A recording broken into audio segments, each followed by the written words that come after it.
Well, good morning, everybody. The farrier's coming today, so I wanted to get the horses over here before the farrier got here so he wasn't having to wait on me.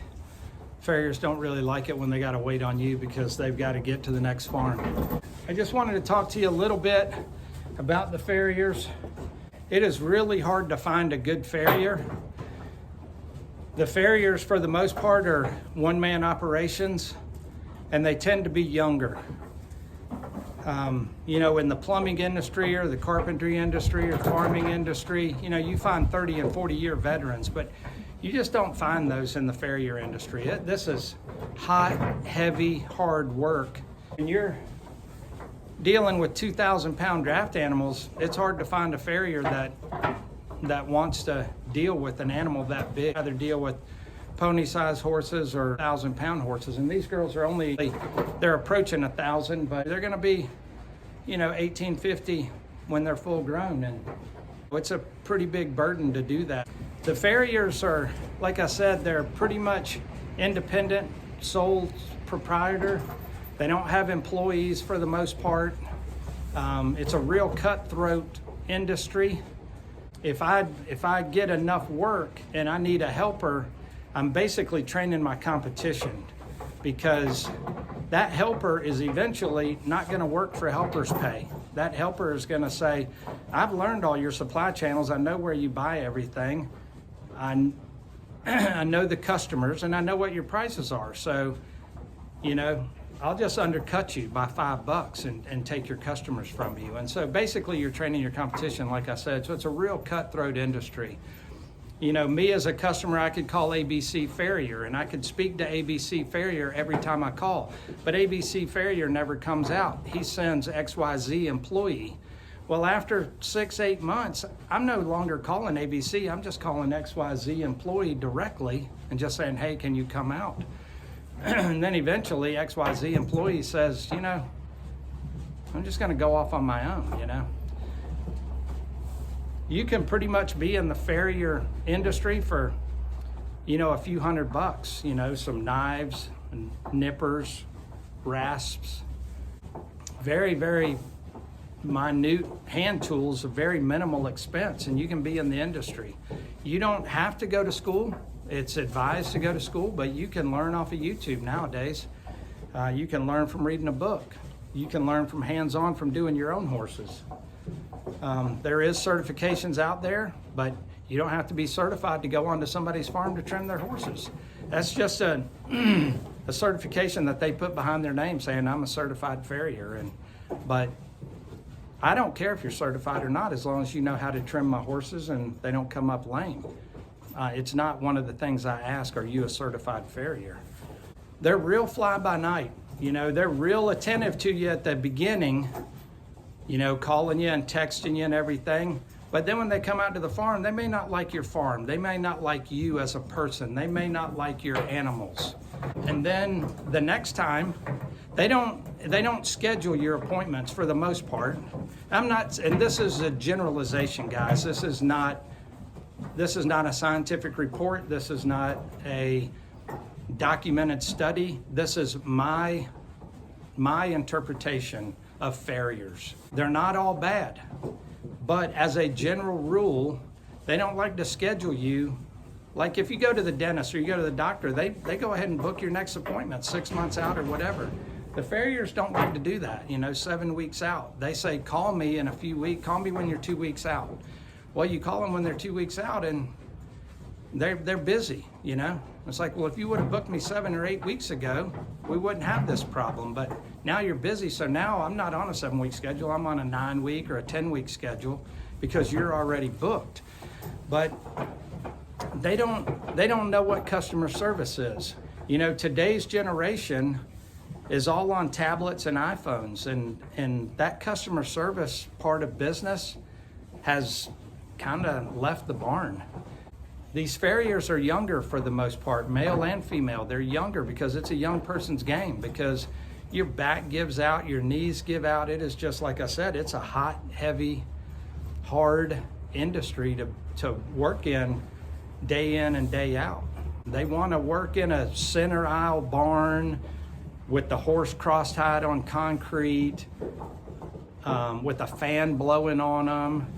You know, they don't want to work, you know, in a crappy barn or in a paddock somewhere. You know, they got to be in the shade. You know, like I said, they'll come out to your farm once or twice, and then if they don't like your animals or you, then they'll just flake out. They'll just fall off the face of the earth, stop returning your calls, stop returning your texts. In the last 3 years, I bet I've probably used 10 different farriers. So, you know, if they get hurt, if they get kicked by a horse that's unruly, then they're out of work. And so they pick and choose. You know, initially when they're first getting into it, you know, they just take anybody and everybody because I need the money, I need the money, I need the money. But then as they start getting a clientele, their area starts shrinking, it starts condensing. So they spend a lot of time on the road. And they probably spend more time on the road than they do actually, you know, trimming or shoeing. The farrier that I'm using right now is coming from Florida.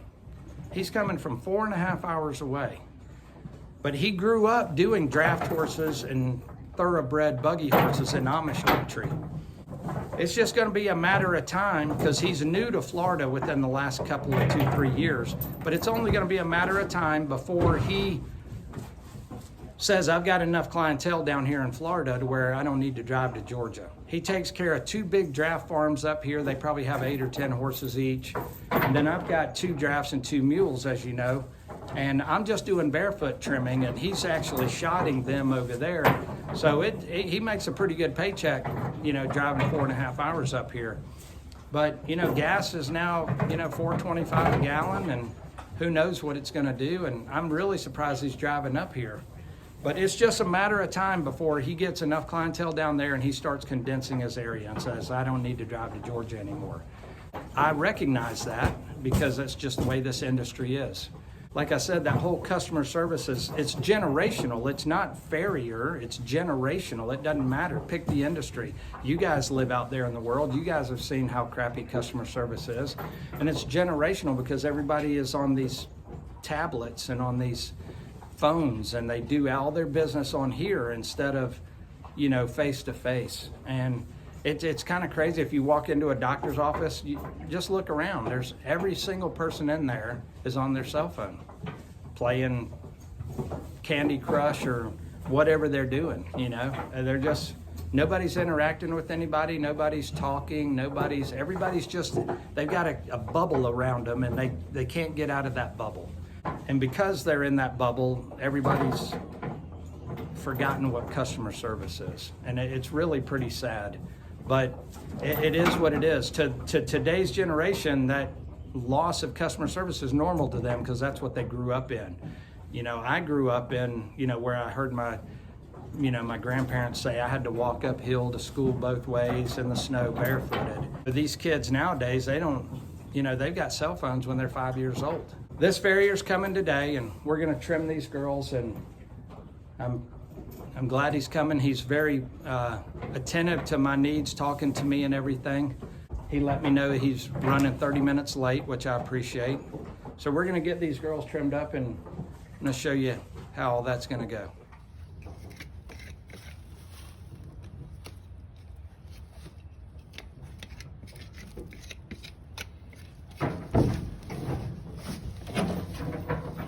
Buddy.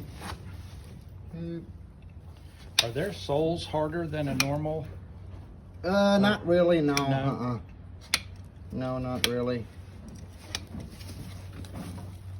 Oh, buddy.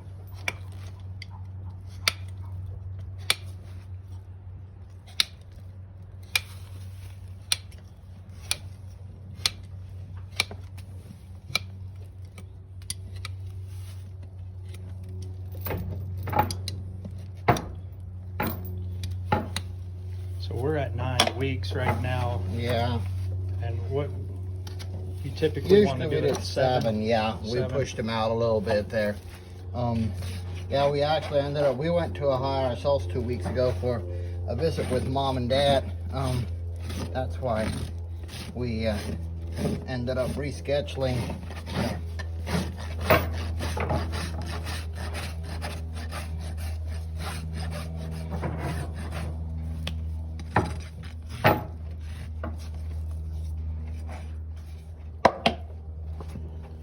one of the girls, their back foot has got a little chip in it. I don't know if the back grew more than the front or what, but it's not bad. Okay. They still have that cracking going up the hoof, but I don't. I think with just all that weight, it's the way it's going to be until they get shod. There you go. Okay. Hoop. Hoop.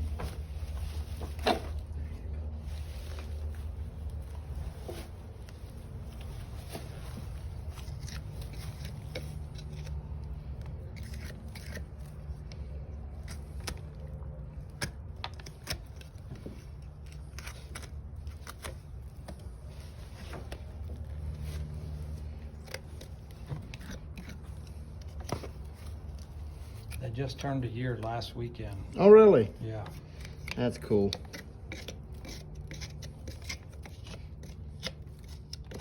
We're still a full year out from shodding them, right? Yeah, I would say so.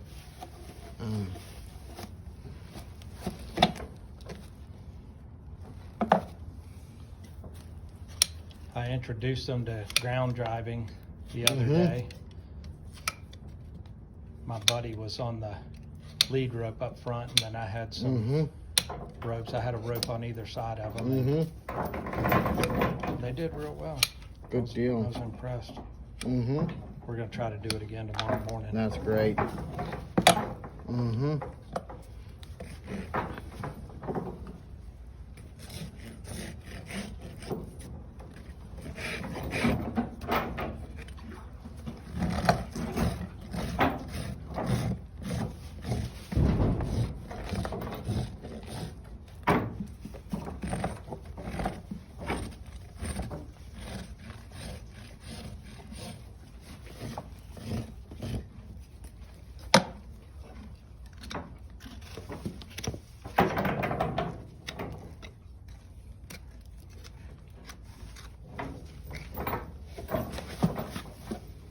There you go. Now come. Okay.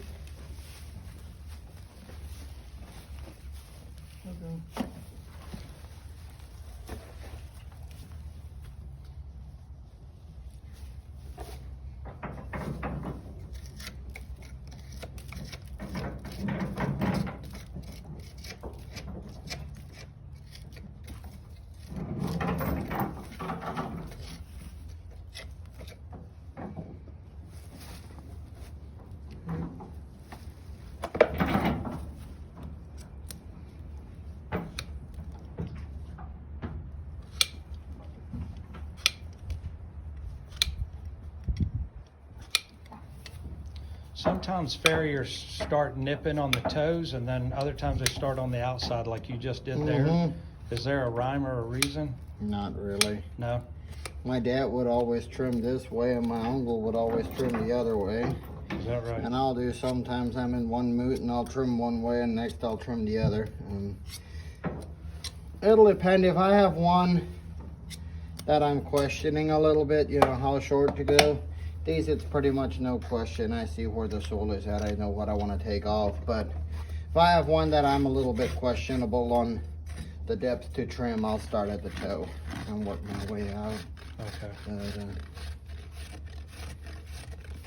And out of the 3 hooves you've seen so far, what do you think of their condition of their hooves? I'd say look really good. But yeah, I can definitely tell that they were working on flaring out. The fronts are flaring out more, and I didn't know if that was because they were younger and they were... No, that's typical Percheron. There's, I'd say 90% of Percherons that flare out. Well, I knew they flared, but I mean, it's, you can really see the bell. I call it a bell. You can really see it on the fronts. Now, some of that could also be diet change right now. Some of this could still be like from, you know, maybe when you bought them, diet change, like that little groove you feel. Yeah. That can happen from changing diet. Okay, stop it. Okay. Well, they were up at Jared's for 5 months and they've been here for 7, so. That'd be about right for Yeah. that groove. 7 month, yeah.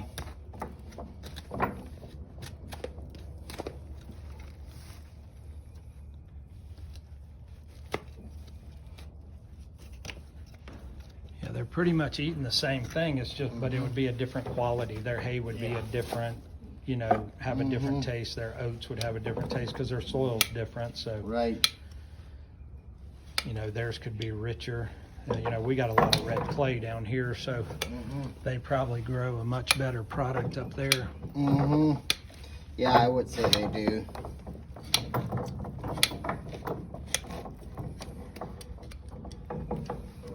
But his girls were in excellent, the mares, they were in excellent hoof.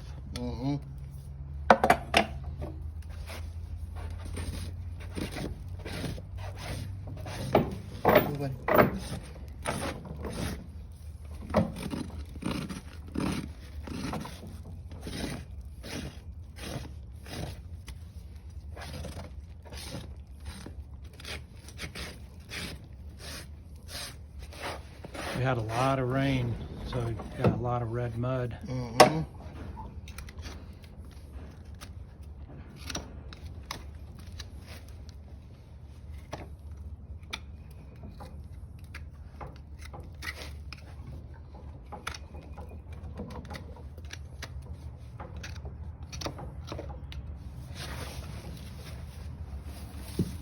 Okay.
Quite a bit of hoof cutting off.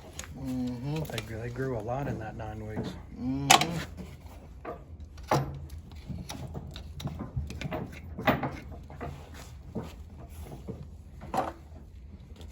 It's just amazing to me is how little is taken off, but what a drastic change it makes, you know, when you're looking at their stance and the way they walk. I mean, it just, it's like he doesn't even look like he took off anything, but good gracious, when they're standing, you can sure see it. Yeah, there's sometimes little as much when you're trimming.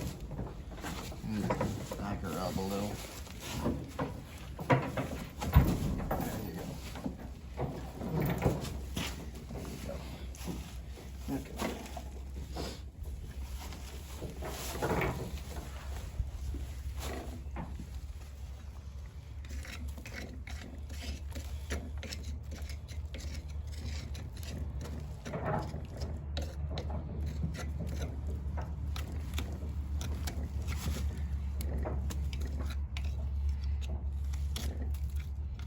It just from the looks and the sound, it appears that their soul is a lot harder than like the mules, for instance. Yeah, I wouldn't, there's not, it might be a little bit different texture maybe, but it's not a lot.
see how on your left index finger, how it chipped out right there? Yeah. That's, but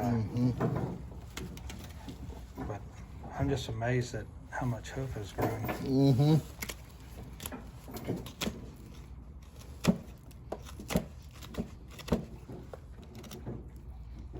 They've got good, healthy frogs on all 4 feet.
Do drafts have any kind of foot funguses or foot illnesses that regular horses don't have?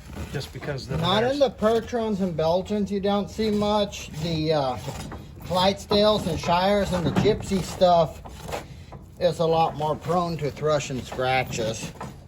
And I think it's just something with the hairy legs and, you know, not drying out as quickly and stuff if they get wet. Yeah, thrush and what? Scratches and stuff. Okay. It's a fungus they get back up here in the hair. And you get a lot more of that in them. But alrighty, they're all good to go.